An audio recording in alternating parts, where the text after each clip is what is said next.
What was that? That's the brain.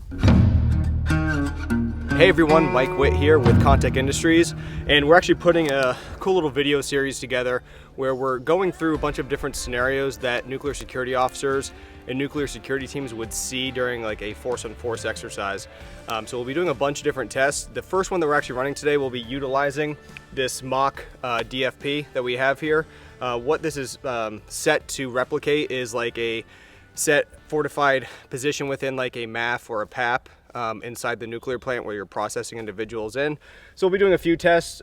We have our mock transaction tray and ballistic glass up here, and then a standard weapons port here on the bottom attached to 1/2-inch AR 500 plate. So we'll be running a few tests. The first one, we're going to be looking at what we would expect to see if a diversionary charge is thrown through an open weapons port and there's an officer located on the back side of that fighting position. What kind of effects could they expect on target? So that's going to be the first one that we're going to do. So for shot one, we'll be going through with a 1/2 pound of C4, tossing it through there with a nice little Zin can launch device through here. We'll be doing that, and we'll see what the effects happen to. We'll call him Carl for now. We'll make new names for everyone, but we'll see how Carl does for shot one.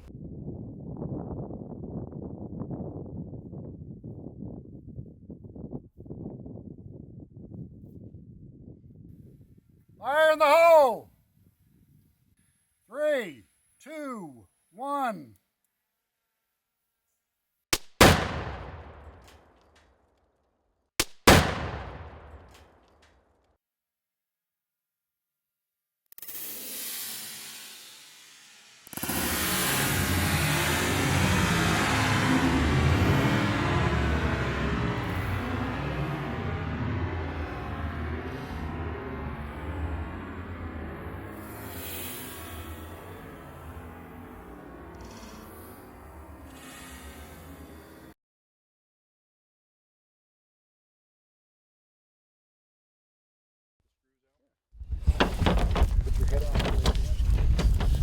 It's like we should just start buying stocking tables.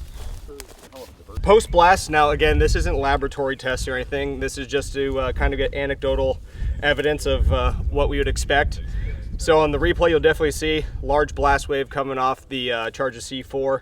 Table shredded in half, which caught most of the wave, but Carl, in terms of shrapnel, none from here. So we don't see any missing chunks of flesh or any scarring or anything like that. Now, he's got a bad case of TBI for sure, but outside of that, he's definitely reusable. So we're gonna do the next shot with Carl as well. Now we're ready for test number 2, which is actually going to be a diversionary charge. Again, a 1/2 pound of C4 inside of a dip can. Place underneath the transaction tray. So this is really one of the main access points that individuals will have like direct contact with an officer. So we're gonna place a charge in here and see what kind of performance we get out of the deal tray setup in ballistic glass, and look at the effects on Carl behind the glass.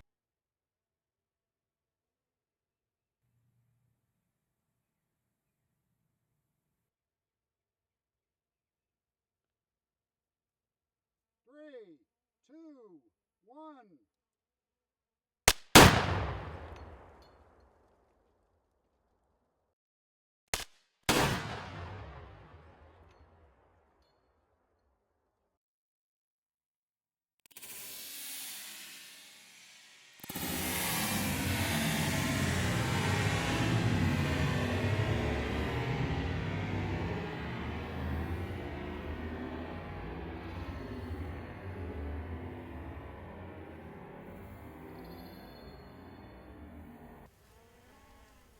Okay, safe.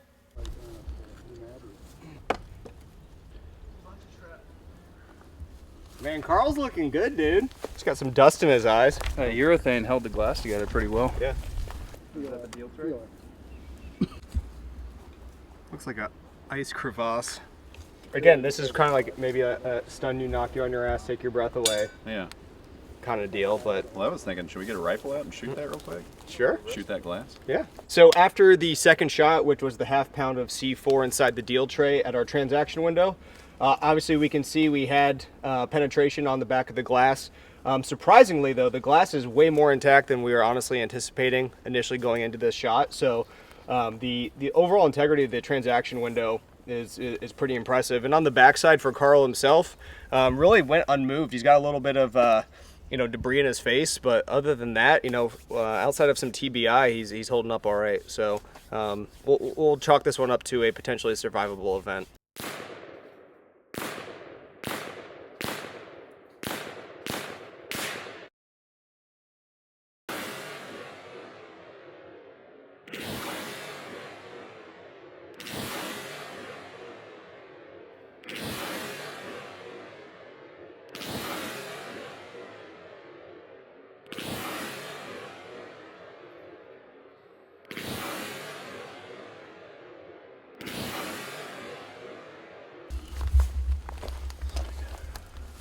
That's a lot of silica. 1, 2, 3, 4. Yeah, it seemed like it. The first one went through it like at 4or 5, but then it stopped a few more rounds, and then like the last 3. We can just have somebody sit back here next time we count. Yeah, you can sit down here safely. Yeah. It's just like pulling targets in the Marine Corps. You just stand there and just close the gun port and sit underneath. You'll be fine. Look up. Yeah. Hey guys, stop! Stop! All right, here we're about to do shot 3, which is actually going to be a contact charge of a ½ pound of C4 directly onto our NIJ4 GP1 weapons port. Again, the scenario is going to be the same, an officer inside of the MAF, and we're going to look at the effects on target as well as our security officer.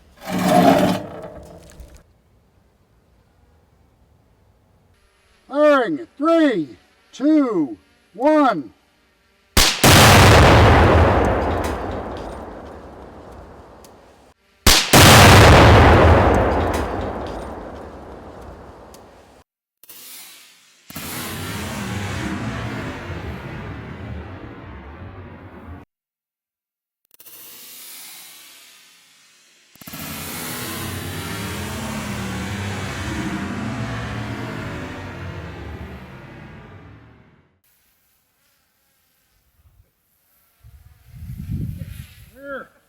Go see the doctors on botched, man. You're good. That would have just been from the blast.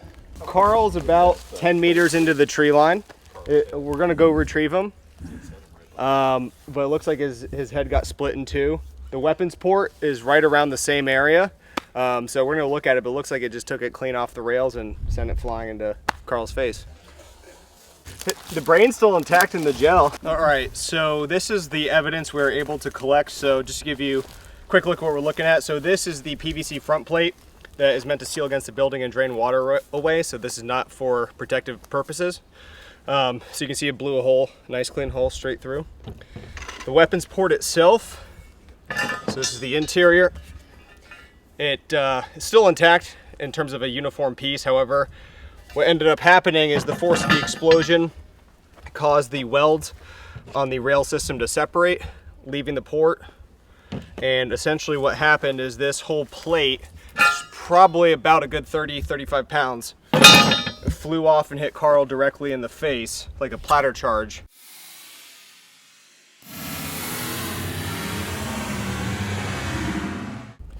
And this is the remnants. So definitely not a survivable event. Yeah, this is what we got out of it. We weren't sure when it came to the port separating whether that would occur or not, but now we know definitively that a ½ pound of C4 on the GP1 rail system in its current configuration will separate it from your defensive fighting position. So non-survivable event though. All right, here we are for test number 4 during our shoot over these next 2 days. So today, what we're gonna be testing out, this is NIJ4 glass right here. Again, very similar to what you'd see set up at a fighting position inside of a PAP or MAF or any kind of access point within the plant. What we're gonna do is do a contact charge, ½ pound of C4 directly to the glass. And then we have our security officer back here, Carl Jr., who is trying to make observation through the window. And we're gonna kind of see what types of effects we have on Carl Jr. following this blast.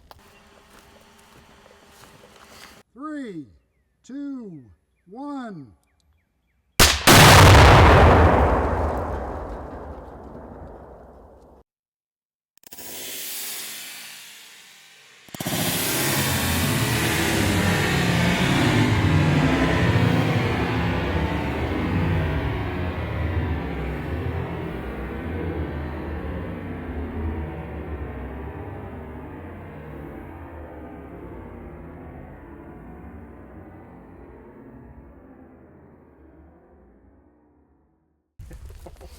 You could sell that to pilot truck stops.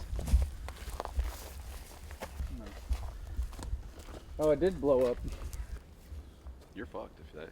All right, well, we can see here post blast with Carl Jr.'s head looking through the window with a contact charge here.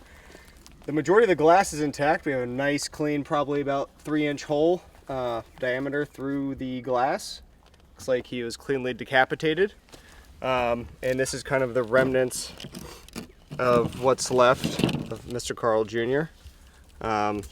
So yeah, not a survivable event whatsoever. So the lessons that we're getting today is contact charges are definitely bad against gun ports and ballistic windows. I was asked to explain a little bit about the difference between a little standoff distance with an explosive charge and then contact. Well, standoff distance allows all sorts of shock hydrodynamics to go on, but it reduces the explosive energy by the fourth power with distance, so it goes down pretty quick.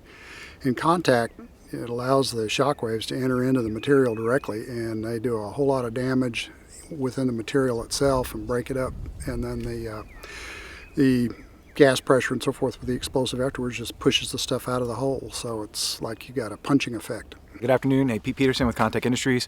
We're getting ready to conduct the 5th explosive test today against a transaction window. We're going to be using 5 pounds of ammonium nitrate fuel oil. What we're trying to see here is what that amount of explosive weight will do against the ballistic material surrounding and holding in the transaction window and the ballistic glass.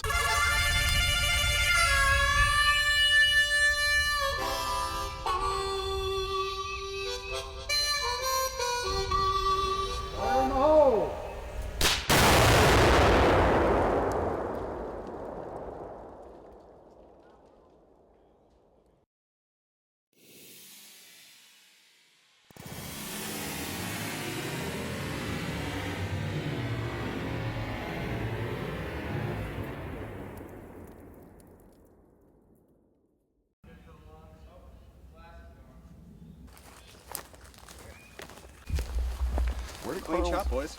Welds around the tube there.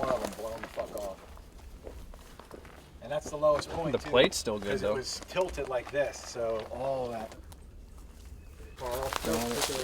Back a good 30 feet. This is Carl's skull. We're doing our 6th shot today out here during our explosive testing. We're going to be using a 5-pound shot of ammonium nitrate fuel oil. We've got it against a ballistic steel here. We're going to see what the effects are, simulating potentially, you know, a ballistic or blast protected area where there's a potential for a responder to be on the backside. The particular steel that we're using for this test is going to be 1/2-inch AR500. We have the responder right here, Carl. You want to take a shot of him. We'll see what he looks like after we initiate this charge.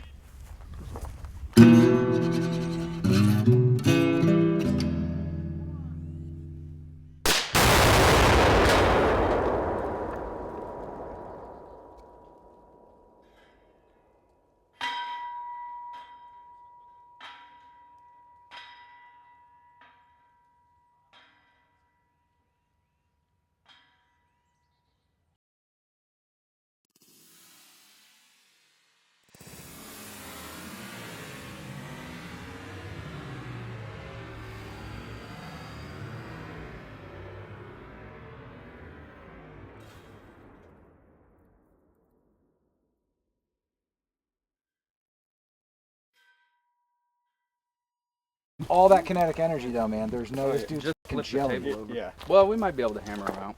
Yeah. We can fix that. Oh, Carl's fine. Carl's good, dude. Dude, Carl, we can use him tomorrow. All right, so following shot 6 of the 5-pound Anfo contact charge on the 1/2-inch AR500, essentially what we ended up having is a flyer plate directly off of the armor itself. So it actually separated and sheared the plate directly from the armor system and sent it flying at very high velocity behind our operator. Now our operator's right here. He actually didn't really catch shrapnel. He missed the flyer plate, but given the sheer amount of explosive force that was entering his direction, holistically from a body, capturing all the energy, it's tough to say he'd be walking away from this one. So, but we have more testing tomorrow with Carl, so he'll be seeing more action with us.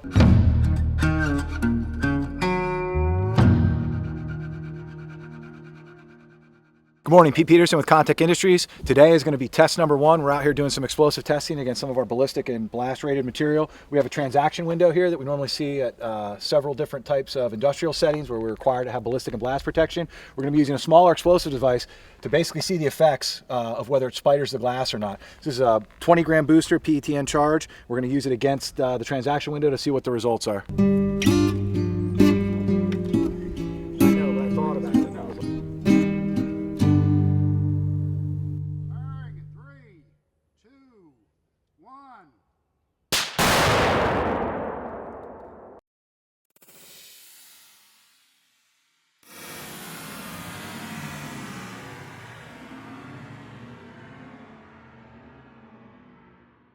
Broke the first layer. Oh yeah, that's not visible. See, because you can see that it didn't even consume the. Oh wow, it's like it took a gunshot. This is the first one that went the way that I expected it to go. Yeah. I didn't expect a half-pounder to make like a laser beam through the guy's head. I'd say what, that's spidered in, it's about the same as a gunshot. This is NIJ4 rated glass. Yeah, it's about What the we've same seen as like from- a AK shot. Yeah, from a 30-06, it's about the same foot diameter. So we initiated the charge. You guys can see up here. This is what the 20-gram PETN booster did. We've got a minimal amount of damage, what it looks like on the front face here, but you can see some spidering. You know, you move a little bit of this. You can see that there's some visibility issues just from this side, but if we come around to the back, you guys can see all the spidering and the effect. You've got a significant amount of visibility destroyed by the impact inside here on the layered glass, and then all of this spidering essentially makes this transaction window useless for the ability of the responder to engage if he has a port, low, high, left, right, and does limit visibility by the responder or security officer to be able to see and articulate what's going on outside of his post. So a smaller explosive did work and had what we thought the result would be, but it did not penetrate. You look good. I like how that shirt reflects off your chest. So today we're out here doing some explosive testing, but we're taking a quick time out to share with you guys the new tri-fold barricade and target stand system that we have that pairs with our expanded PVC range barricades. We have plenty of other content kind of explaining the features and benefits of our expanded PVC range barricades, but today I'm going to focus just specifically on the new tri-fold system. So as opposed to the barricade stands that you're familiar with us that sit flat, these will actually collapse completely down, flat pack, and so weight-wise they're about half the weight of our existing barricade stands, but offer the same rigidity and firmness out on the range. Here we have our traditional configuration where we have our 3 points of contact at each corner. So that's our standard configuration. If you want a clean configuration, i.e. no trip hazards on the shooting side of the barricade, we can simply remove this, spin the stand around, and have all 3 legs facing down range. And then you can simply stake those legs down or place a sandbag over it for the weight distribution. But the benefit of these, they're lighter weight and they're dual purpose. So we have our barricade stand here, but if you come over here and see, we have cut out for 2x4s as well for placing gongs, target stands, anything like that. So dual purpose, barricade stand, target stand, and we're pretty excited to get this out into the field for you guys.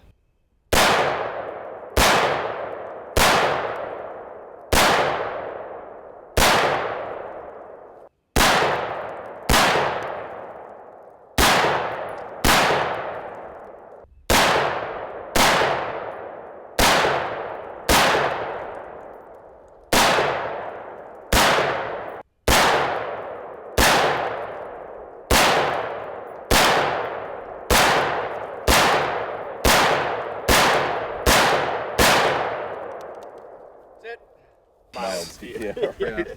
Yeah. With full metal jacket. Ammo. That would have sucked.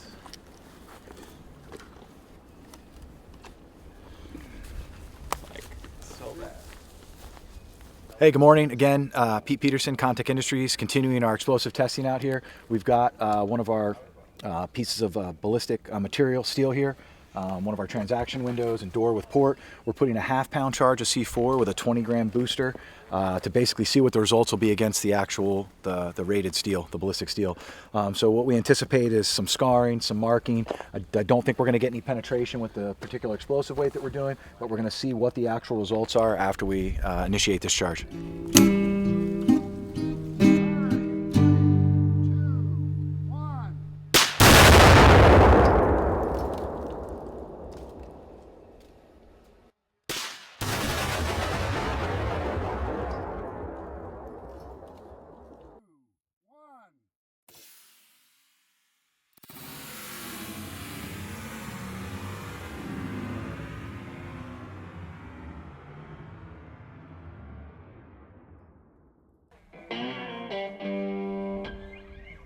Ow! Didn't blow the port out though. No, it did not. Bro is fucked. This is what I get on my camera right now. 3, 2, 1. Explosives are fucking wild, man.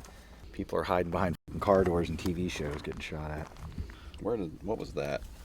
No, that's the brain. Well, I know, but what was that? That might be where it sits. like where it sits. Hey, look, it's in no there. different from a Yeah. standard day at work. We just finished up with the shoot of that half-pound C4 charge with the PETN 20-gram booster. This is the results here. You can see an indentation, kind of what I talked about before. I didn't think it was going to penetrate the actual steel here. What we didn't talk about in the first video when we had the charge placement was spalling, okay, and the after effects on target material. So if you swing around here, you can kind of see we had a gel dummy here, and we also have the backside of the target. So that C4 was able to push through the material, broke apart some of this, and that shot in. So even if there was a wall here or ballistic protection, the spalling from this charge would still have an effect on occupants inside the space or beyond or behind this transaction window. So we just wanted to kind of show you guys the results. Even though it didn't penetrate, it did protect to some degree, but the spalling initially behind where the target material was ended up injuring and essentially decapitating the gel dummy. We're here on the third shot of the day. We're going to be using a half-pound of C4 with a 20-gram PE10 booster. We're going to be going against the gun port this time. So particularly, with the steel, it's a solid object. We saw the spalling on the backside, but with this, we have a little bit of an air gap. We have it bolted to the backside frame, as you guys can see here. So we're really interested to see what actual damage takes place to the target material, how much protection the gun port offers when closed.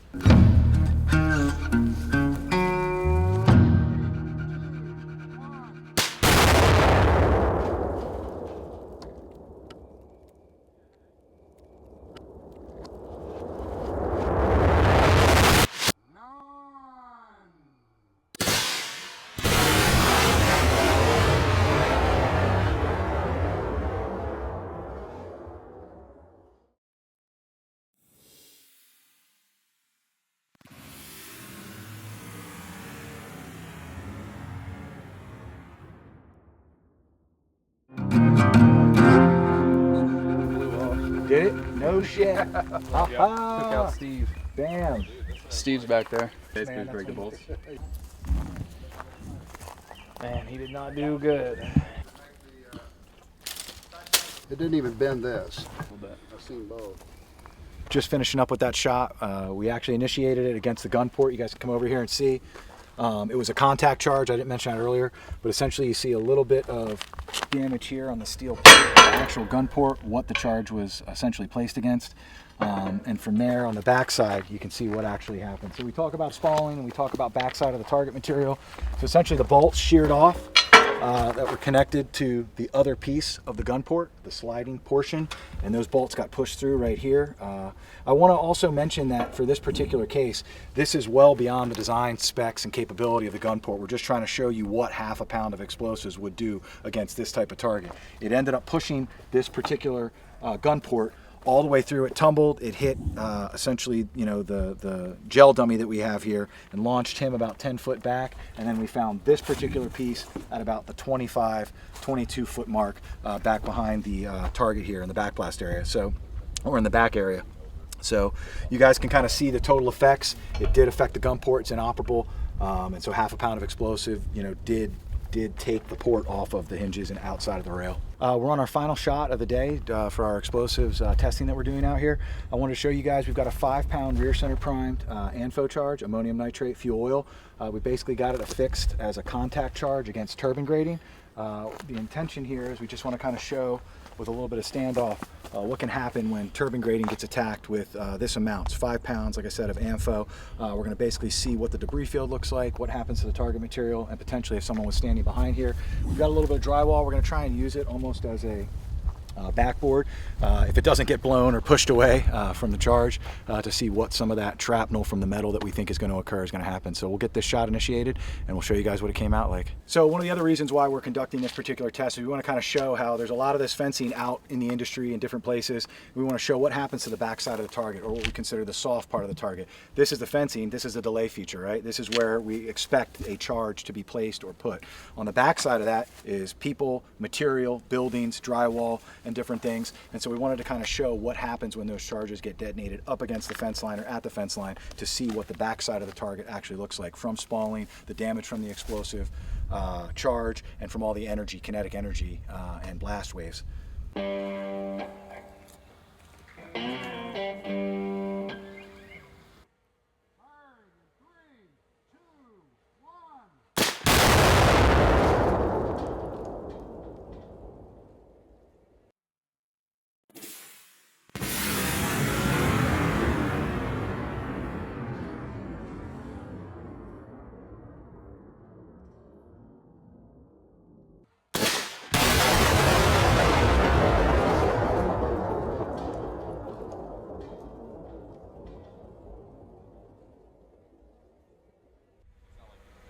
It's clear.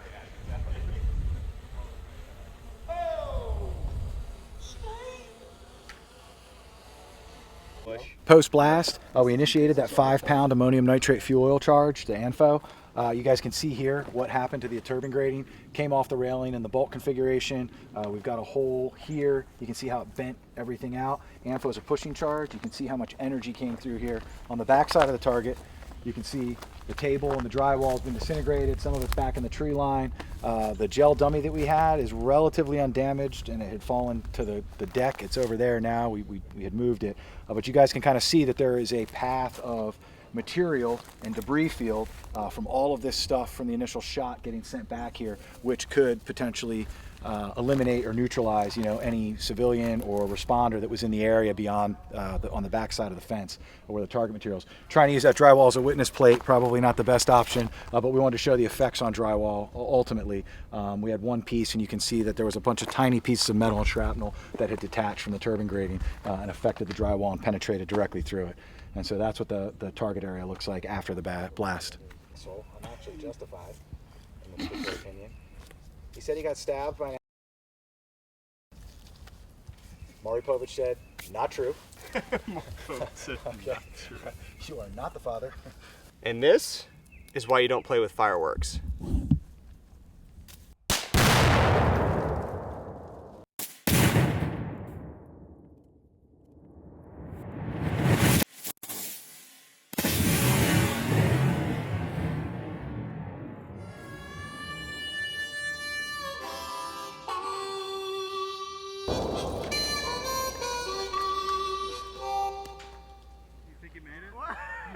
All right, well that concludes our 2 days of explosive testing. I think ultimately we did 9 different configurations with a variety of different materials, from 1-inch mild armor to 1/2-inch AR-500, different weapons ports, different ballistic windows, transaction trays.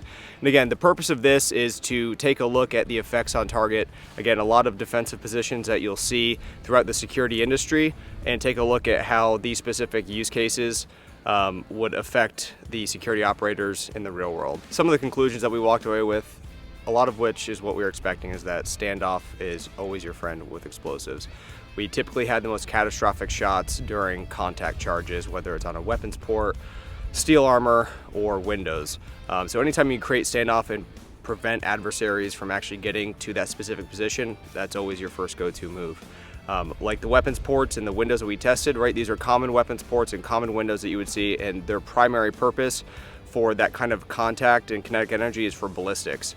Now for explosives and overpressure at distance, they're absolutely designed to withstand that. But when it comes to contact charges, you'll need a specific use case and purpose-built weapons port or window that is designed to stop that particular threat.